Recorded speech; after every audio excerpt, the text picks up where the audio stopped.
So yet again, I'm thinking about thoughts and the links between thoughts and language. And in language we have progressive thoughts, which are going forward, and regressive thoughts, which are going backwards. And in language, going backwards in one's thoughts are going back in time. So regressive thoughts are going backwards, which is into memories. So to remember is to go back to collect, to recollect, recollections in the past. So to remember is to regather thoughts that are lost in the previous. So the present and the present. So the present present is to send forward from the past into the present. So the present is made up of the past. Isn't it ridiculous?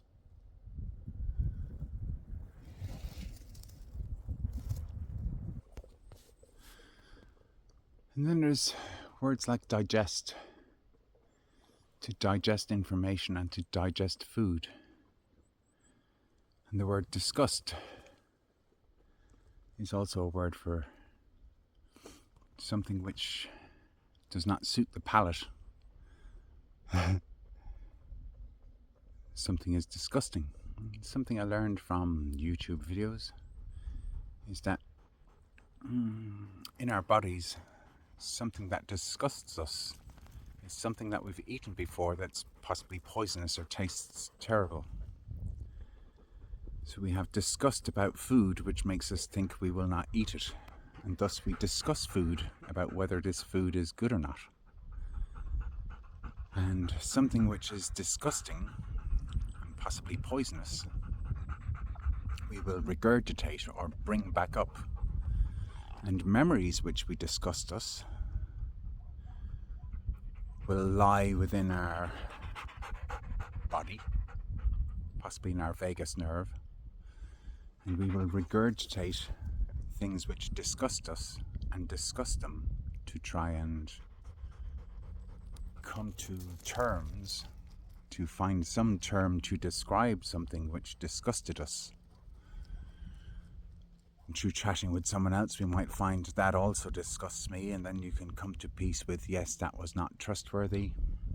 And thus we try to trust or distrust what disgusted us in the past. And quite shamanically, I came on this little walk and my dog went off chasing some deer or whatever in this forest. And there was a car in the car park, and there's not usually anyone else walking dogs here. But I walked on ahead thinking about recording, and Shadow stayed behind. And then after a little bit I decided to walk back the way I'd come and be closer to where Shadow was so that he could find me easily instead of walking on without him. So I found this rock to sit on and I started recording this video, and then I had to pause because another dog was coming from the future back to the past, back to the car park. So I thought, oh, and the dog came up and stood beside me and sussed me out. And then I heard Shadow coming towards us. So Shadow came from behind and this dog came from the forward. And this dog's owner was behind his dog, so further away. And before this owner got up as far as me, Shadow came up and the two dogs met and they started to fight. So the past met the future and began to fight. And the future is made up of the past. We regurgitate the past and project it onto the future, like projectile vomiting. I'm playing with words, but it's kind of got truth in it.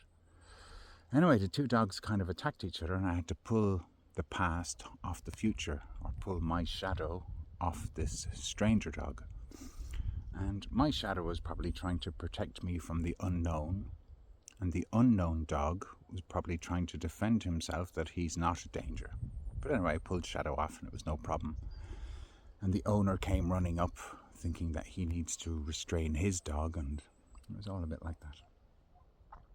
Anyway, apart from the tiny little discussion in which we both said our dogs don't usually attack each other and that there was no problem, and he wasn't upset and I wasn't upset, and he went on his way, and I got Shadow to sit and Shadow sat no bother. And is that not shamanically a little bit like what I'm trying to discuss here? About thoughts, and about the past, and about the future, and about sitting in the present, which is the present, to gather my thoughts, to wonder what will I speak about, and to wonder how will it be received, and to wonder will it make sense, and to wonder will it exhilarate somebody or not. Will it be interesting or disinteresting? And why should I expose myself to criticism in my own mind as to whether what I'm going to say is of any interest? What was going on in my mind was around words and the tense and the intensity of thought and the intensity of needing to express what's been impressed. So things are pressed into us in the past because they make impressions. And we carry those impressions around with us. And what was not easily digested gets regurgitated, and the mind goes over and over and over in loops, reassessing what was in order to adapt oneself towards whether one will meet this again in the future. So every dog walker probably knows that you might meet another dog and that other dog might be aggressive, and you might meet another dog owner and that other dog owner might be aggressive, because we have met these things in the past. And it becomes a dilemma. And again, from listening to an astrologer, there's an astrologer who points out that the etymology of dilemma is actually two words put together. And a lemma, probably from Greek or Latin, means choice. So a dilemma is merely having to choose between options.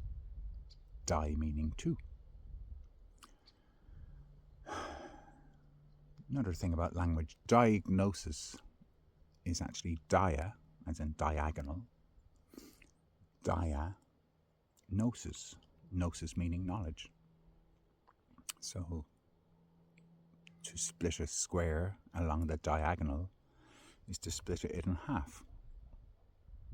It's fascinating, isn't it? Diagnosis.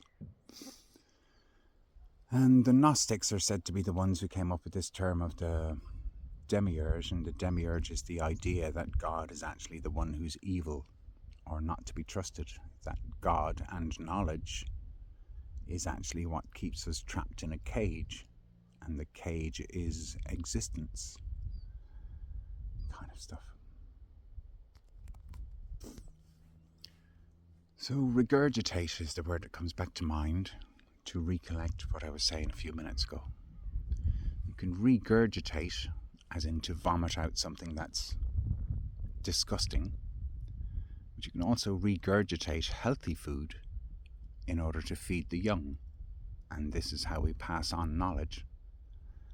And the passing on of knowledge from the grown-up to the youth is to pass on past experience of I've come across this lots of times, and you may be coming across this for one of the first times ever.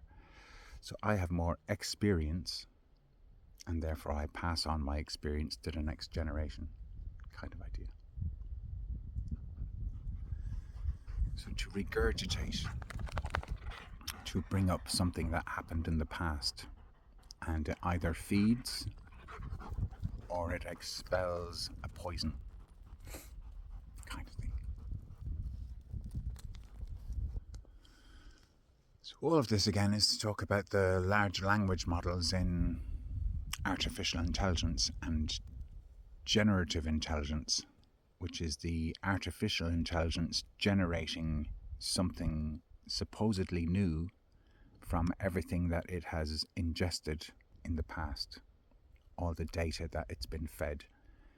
And it merely goes, this is how things have been phrased most often in the past. These words are associated with those words, and these sentences are associated with those sentences, and thus the artificial intelligence can regurgitate whatever data is in its database in order to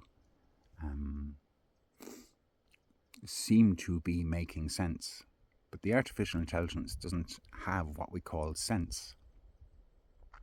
All it has is numbers, which has the word numb in it, which is to have no feeling, is to be numb. So this big argument about whether artificial intelligence is really intelligent is interesting. But those who've listened to me before know that this is a kind of a cornerstone of my thinking in the last few years, from looking up the etymology of the word artificial and finding that it merely means to adapt. So art is to take, I've done all these things before, and now I'm going to adapt what I've done before and create art. I'm going to create something new. And it may not be brilliant, it may be rubbish art, it may be less than perfect. It may be experimental. It may be blobs. It may be expressing feelings without criticizing those feelings, which is to say, rationalizing those feelings to see if they're acceptable or impressive. So artificial just means to adapt what we already know and see if you reconfigure it in different ways, will it produce a different outcome or a different effect artistically. And thus I understand that human thinking is artificial, and human thinking is based on language, and language is something we very little understand. Thus I think about thinking quite a bit, to try and understand what I'm saying and how I'm saying it, and that I am utilizing words which were created in the long ago past, which I may not very well understand, and which the modern day may have changed the meaning of those words, so that now we say something like deadly as if it's really good, and so many words have become inverted. So the inversion and the outversion, to inspire and to expire, to think this way now, but in the future I may think the very opposite, for I may find that what I thought was true turns out to be less than true, and therefore false. The Boolean gate of whether something is true or false, depending on the context. Context, again, it's fascinating. So in these last days I've been coming across, and it's coming up, about irrational and rational. And rational has the word ratio in it, which comes back to the diagnostics. A ratio is comparing parts, and what the mind does rationally is to compare this to that, this side to that side, along diagonal lines, straight lines. So what the computers are doing is merely looking at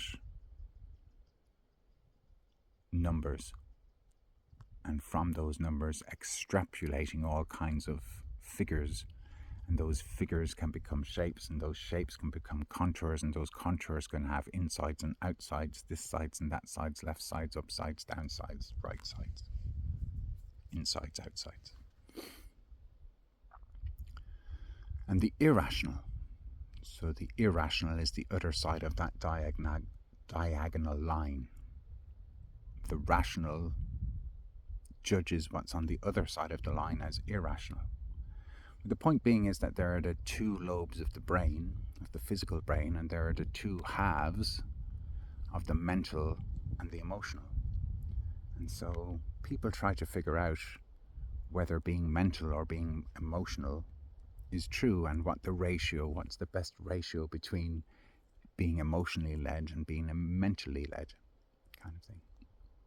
And I tend to put the mental rational as being masculine and the irrational as being feminine, although I don't mean to say that these are the characteristics of physical bodies as what's now called gender, kind of thing. So, for example, feline is quite similar to female, and line is similar to male. And so feline cats are said to be quite feminine creatures, whereas dogs could be said to be more masculine creatures. Yet obviously there are both male and female dogs, and obviously there are both male and female cats.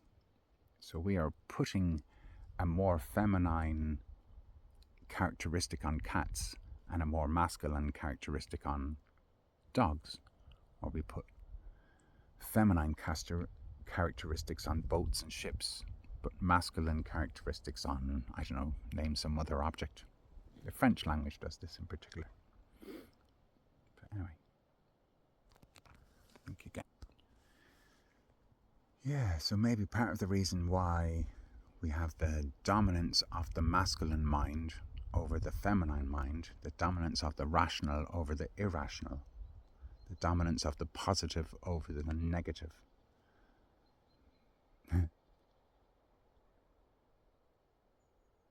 is because the rational can dominate the irrational, because the mind can suppress feelings.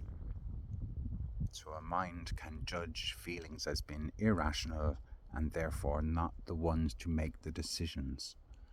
And that's all turned on its head in this generation, that one should follow the heart more than the head. One should be more irrational than rational. But again, that's just a ratio of one more than the other. And so, of course, the ideal balance would be to be 50-50, but that would be a static thing without context. Whereas, truthfully, in some circumstances, it's good to follow your heart, and in some circumstances, it's good to follow your head. In some circumstances, it's good to rationalize from past experience what's a good decision to do in the now, and sometimes actually, like regurgitating poison, what the rational is full of is actually lots of bad decisions from bad teaching, from bad experiences. And so if one can be in the moment and not just be regurgitating the past bad experiences, thus making more bad future decisions, one can heal in the moment. And that's roughly where I'm at this point in my time. So in my past, I have lots of bad experiences of my emotions being suppressed by the outside world, my inner world being suppressed by the outside world, and therefore spending more time in my own inner world than in the outside world, interacting with other people who are aligned with the masculine archetypes. And that's gotten me to the point where I have decided that rather than fearing asking for help from the system, to recognize that I have difficulty functioning in the system because the system had been disparaging against feelings and pro-conformity to rational thinking.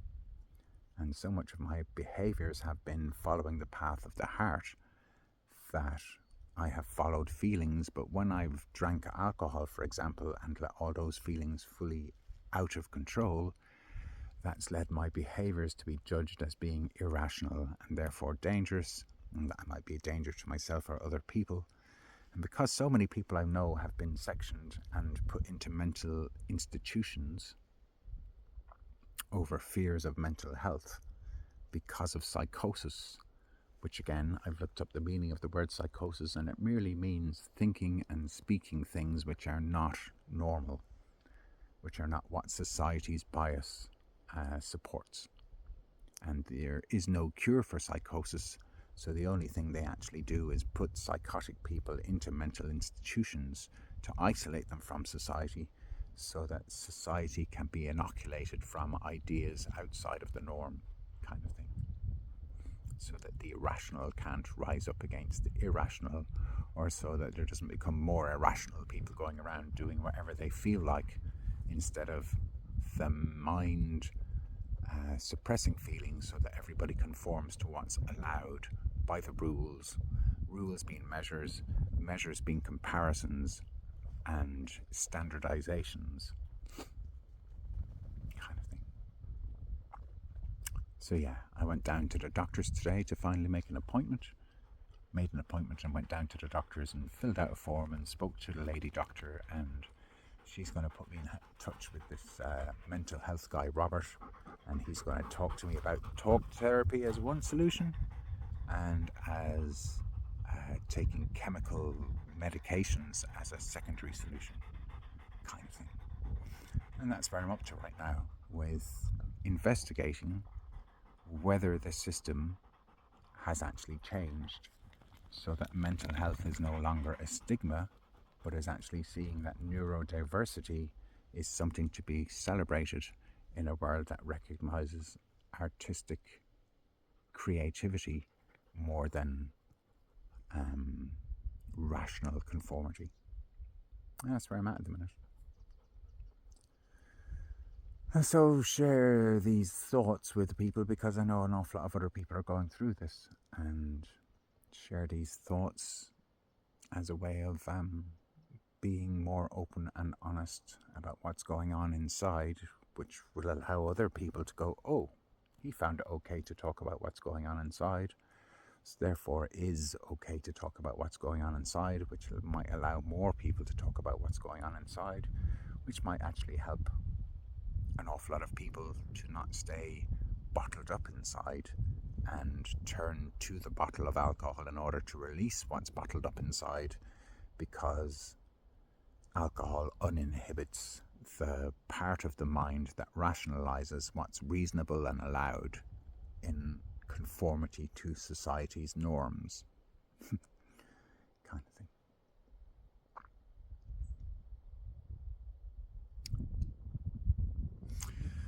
Because an awful lot of people have ADHD and ADD and whatever other neurodiverse names. So I went filling out this form online, which was for adult disability allowance, which allows you to get given some money because you're not able to actually go out and earn money because you find it so difficult to perform in society along the norms of what society expects, which is a lot of materialism and a lot of greed and a lot of put your feelings aside and just do what needs to be done in order to get the money, in order to survive on a physical level, to have the food and the rent and all of those other things in the pyramid of needs, kind of thing. I went filling out this form anyway, and it asks, do you know what the name of the symptoms are for whatever it is you're experiencing that's making you disabled? And I was like, I wrote down 15 different things off the top of my head quite easily, and I went on the internet to find out the spelling of some of those words. Agoraphobia, for example, which turns out to be not willing to go around or feel safe going around in society without somebody there to give moral support and help defend you in case you get attacked, kind of thing. Or to give you guidance in case you're going off key, off the hymn sheet, off what's normal, off what's not psychosis, kind of thing. Anyway, in doing that, I therefore had a look at the definitions of some of these words on the NHS website and found, like, man, it's not only 15 things off the top of my head, but there's all these other phrases of disabilities and diseases that feel queasy as to whether one might be feeling things which are not normally admittable, because if you admit to having these things, then you may be getting admitted into a mental institution against your will because of the fears of society, that you may be a danger in a very fearful society, which locked the whole world up in a quarantine about the idea that there may be a new virus which may be way worse than the old viruses, and therefore we must lock the whole world down, kind of thing. So the whole world was put into psychosis, and the whole world acted out of psychosis, and the whole world was quarantined and compartmentalized, and we therefore all have trauma from that experience, And therefore the whole world is in a state of complex post-traumatic stress disorder. And the question of whether an evil elite planned the whole thing in order to depopulate the planet, or the question of whether the future tried to warn us about what's coming up in the future, where we're projecting all our past fears onto the future, and therefore the future is reflecting those past fears upon us now. That thoughts could go viral, that the mind might be unraveling, that the rope might be unraveling, and that we may be becoming ships in relationships, and those ships are becoming untethered from the keys that we're moored to be moored between the land and the floating ship on the sea or the river. That the currents might rise, that there might be flash floods, that there might be a big wave of insanity about to hit the world, or that the irrational mind might be rising up to rebalance and redress the uniform of society inside of us. And that there's not anything much that any of us can do to stop what's coming up inside us in order to conform the inside to the outside. And the outside is no longer overpowering the inside. I'm going to leave it there. Thanks for listening. Bye.